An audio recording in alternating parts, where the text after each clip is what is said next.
As Delius finally began to reassert control over himself, no longer feeling as if he were being pressed down, he found himself awash in glowing orange light. But he could feel it, the pull of the star that he was swimming in, drawing him downwards towards the center. And if the direction he was being pulled in was the center, then directly away from it would be the surface.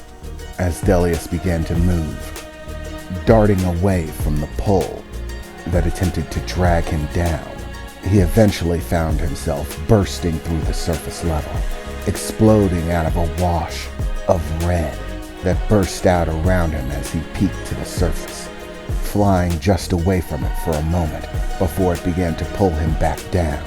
Delius didn't realize how much more intense the gravity would be as he rapidly found himself falling back towards the surface, trying to kick up the amount of energy so that he could maintain flight. He found that it was causing ripples across the surface, that it ebbed and flowed like water beneath him. Not stopping himself in time, his feet came in contact with it, and it was there that Delius found a surprise, that if he focused, he could stand on top of it, the shifting, liquid-like surface of this planet, or star. It baffled his mind that he was standing on it, and more curious than that, he seemed to be able to breathe, which he began to question, placing his hand on his chest as he took breaths, trying to calm himself for a moment, as the pain in his stomach finally began to subside. "What in the world?" Delius said to himself, as he could still see the rainbow energy surrounding him. "You'll find that this partially awakened state has many advantages for you," Delius heard from nearby as he looked up to find the All-Force standing along the surface a distance away from him.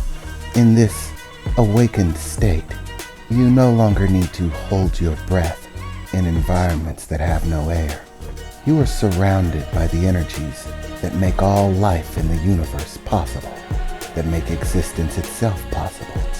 So long as you are encompassed by this energy, the energy will of its own accord attempt to sustain you at any cost. The air you're breathing is being produced by the energies that you surround yourself with. They are making oxygen for you, combining themselves in just the right way to produce it, force it into existence, just for you." Well, isn't that a nice surprise? What's with the standing on the surface of a star? Shouldn't this be, I don't know, burning me or sinking me? You'll find that the surface of a star isn't much different than the average temperature of your home world on a warm day. It will have no effect on you. Luckily for you, the cloak of energy that surrounds you also protects your clothing from the adverse effects of extreme heat. As far as standing on the surface, that too is the work of the energy. The energy that surrounds you sees every environment as simply an environment and attempts to adapt you within it. The surface of this world, this star, is not well suited to your physical form, so the energy surrounding your body interacts with it in a way that allows you to stand on its surface, the All-Force said, as Delius struggled to stand properly. The surface of this seemed shifting, like he were standing on some gelatinous substance that shook and gave under his footsteps, like standing on jello. "Well, I suppose I'll have to get used to it for the time being," Delius said as he took his eyes away from his unsteady feet to stare at the All-Force.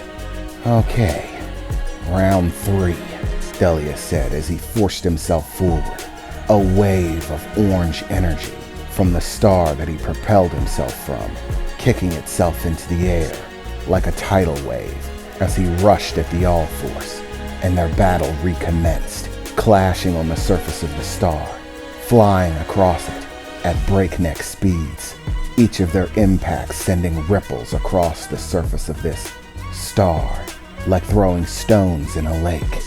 And yet, unlike the planet that they were on before, the star seemed unaffected. It didn't seem to be being destroyed by the sheer presence and force, the ferocity of the attacks.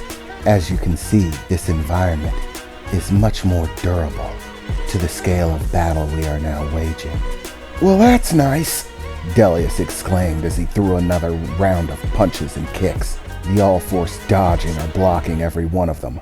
"Let's see how it handles this," Delius said as he suddenly became awash with green, a flood of green light pouring out from him as he rushed at the All-Force, now overcome with the green energy, moving far more rapidly. And still, the All-Force evaded everything, his movements so much faster than they were before, now shooting across the surface of the star at much greater levels of speed, the wakes of movement being able to be seen from any exterior view. Once again, like waves on a lake that you're speeding across with a boat, all of the impacts causing those shuddering ripples to ring out. Yes, the green energy. This energy is quite unique, just like the others.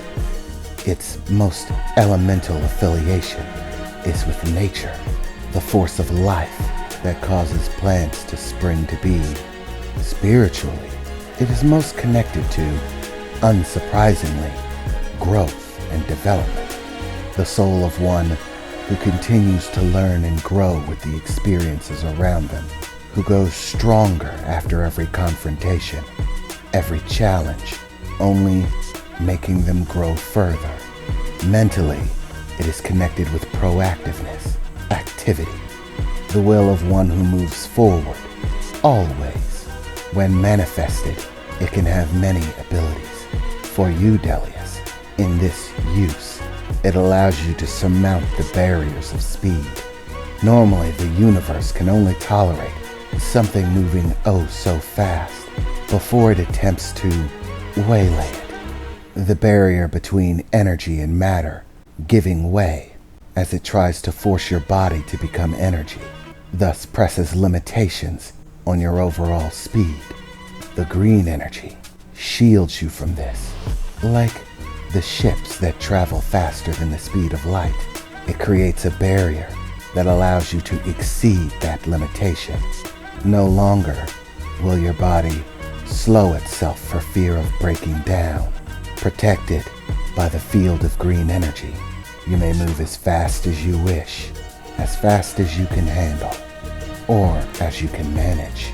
The All-Force said as the green glow finally subsided with a flurry of attacks, sending countless ripples out into the ocean of this star, like dropping countless series of stones as the punches rained out in rapid succession, finally slowing to a halt as the All-Force caught Delius's fist. "I'm sorry, Delius, but this is not your energy either. Try again," the All-Force said as it reeled back, throwing another punch, sending Delius flying across the surface of the star, skipping like a stone, flailing wildly against its surface as he finally managed to begin steadying himself, raking his hands across the surface of the star, his feet as well, trying to force the energy from his body to cling to the outer layer of it as he drew himself to a stop. "Fine then.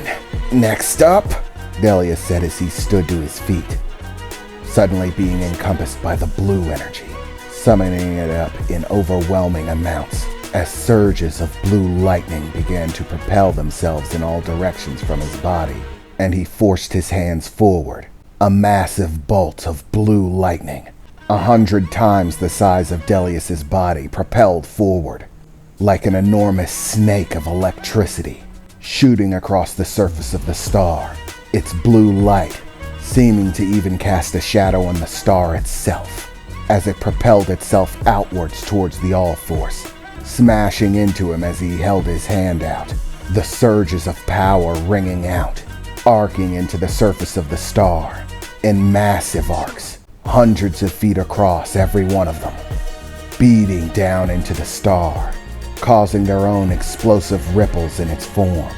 As the energy finally began to subside, the blue energy, well chosen, on the surface of this star, and with no one to hurt. Such an outpouring of energy can be, well, possible.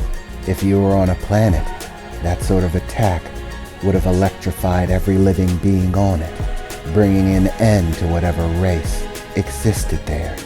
Unless, of course, they existed in a state where they could withstand such a thing. But that is doubtful. The blue energy, as far as elements are concerned, is actually quite interesting. It is not connected to any independent element as it stands. Rather, it is connected to the convergence of elements. Alloy, also known as metal. This is the material most connected to the blue energy. Spiritually and mentally, it is most connected to hope and perseverance, the ability to weather nearly any challenge and not be torn away by it. It is a strong energy connected to versatility and adaptability, ingenuity. It is from this wellspring of energy that the nature of creativity itself exists. The ability to find solutions to problems, to see a limitation as nothing more than a hurdle that one can eventually cross if you are persistent enough. However, Delius, this is not your energy. This energy belongs to the indomitable, the All-Force said as it appeared overhead of Delius, arcing down with a massive punch, so fierce in its force that it caused a crater in the star itself, propelling Delius down through its surface at rapid breakneck speed, eventually bursting out of the other side entirely, finding himself on the other side of the star, beginning to fly away from it, his speed finally dying down.